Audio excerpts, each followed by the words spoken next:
Well, I wanted to just a little topic to bounce off you guys. I was curious to get your take on it. I enjoyed you killed about an hour of my time this week breaking down bad Loverboy lyrics. So I appreciate that. Yeah, that was a good one. What was Rainbow Cruise Straight to My Room? Cuts It with a Silver Spoon. So I was, and Chris was talking about how he loved him as a kid, and he looked back and he couldn't believe that he used to like that stuff. And I was kind of thinking, well, was that how I felt about Survivor? Because kind of like in the same kind of realm of we're going to rock, but we're not going to rock too hard. We're going to have some keyboards in there and stuff. But I went back and started listening, and I'm kind of like Chris. I'm not embarrassed to say that I love some of those songs and everything. But I was thinking that is Survivor one of those bands, and I was curious. Can you think of a band who sold a lot of records, had a lot of hit songs, but at the end of the day, it meant zero in terms of drawing a crowd and selling tickets? Like even in 1985, were people saying, if Survivor came to town, I'm going to buy tickets and go see Survivor in concert? Wow. Ray Parker Jr.? He ripped off Huey Lewis for his biggest hit, right? Yeah. God, that's a tough question. Yeah. I'm sure there were bands. I just got to think of who. Wow. Yeah, I mean, you ever think of like, just I don't know. It just seemed like an REO Speedwagon. Even when they were on top of their game, were people going to see REO Speedwagon? Oh, yeah. That was huge when I was in high school. That was big. REO Speedwagon would sell out. I mean, they were a Blossom Music Center band here, which is 18,000, and they sold that out every summer. Easily. Yeah. Wow. Okay. Yeah. Okay. Autograph, good point. Autograph is probably one of those bands. They were huge with that song. I'll be honest, Quiet Riot. I don't think Quiet Riot ever was a big draw, were they? I don't know. I think they've always been openers. Yeah. I don't think they've ever been like arena headliners or anything. Yeah.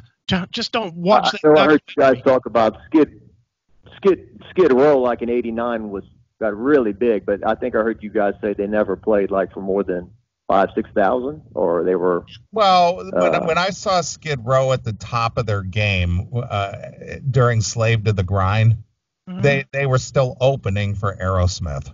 Yeah, and I saw them open for Guns N' Roses a couple of times and open for AC/DC, and I saw them headline, but it was a club. It was not a club. It was the Rhodes Arena, which that holds 3,000 people or something. I saw them headline with Pantera opening. So it was like a co-headline. Yeah, well, it was before Pantera broke all the way huge. But yeah, Skid Row was never, at least to my memory, and I'm not saying that they never played any big giant shows, but Skid Row, I don't remember ever being a touring headliner that would sell 12 to 20,000 tickets a night. No way. Right. What was Loverboy doing in their prime? Oh, they were a headliner.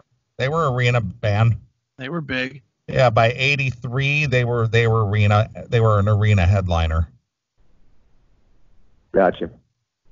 Well, I was just curious about that. I mean, you guys know bands very well. I was just curious, like if there was a band that had a lot of hits, gets a lot of radio play, but if they don't have any star power, they don't have anybody who stands out or whatever, people just didn't buy tickets to go see them.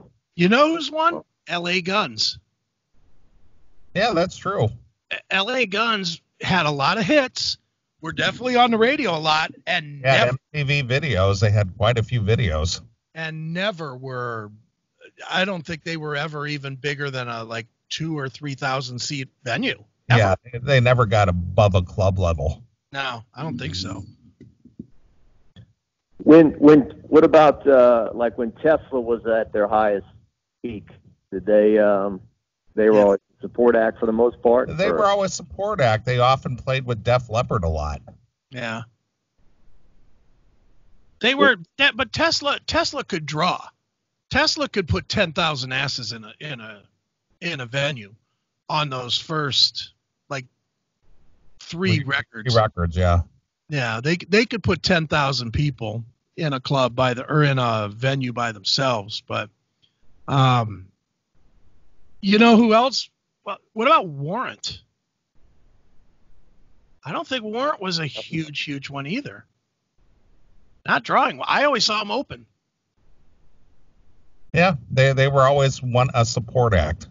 Yeah, when I saw them headline, it was always clubs. I never saw them headline, like a big outdoor place. Not saying that they didn't. I just never saw it. Like even after Cherry Pie and those big No, hits, they were just on their upward trajectory at that point. They hadn't really reached that arena level yet. Yeah, they were touring at that point with Poison. It was Poison and Warrant before the Warrant guys pissed off the Poison guys. But that's part of the reason that happened to them, too, was they got themselves kind of blacklisted by being dicks on the road with Poison, and then nobody wanted to tour with them. So they ended up being more of a club band. Certainly Nelson was playing 20,000, right? Nelson? No. I'm joking. I'm kidding. Yeah, they had that one record, and that was it. After the Rain, I think that was called the record, After the Rain. I doubt Nelson ever had a week where they played in front of 20,000.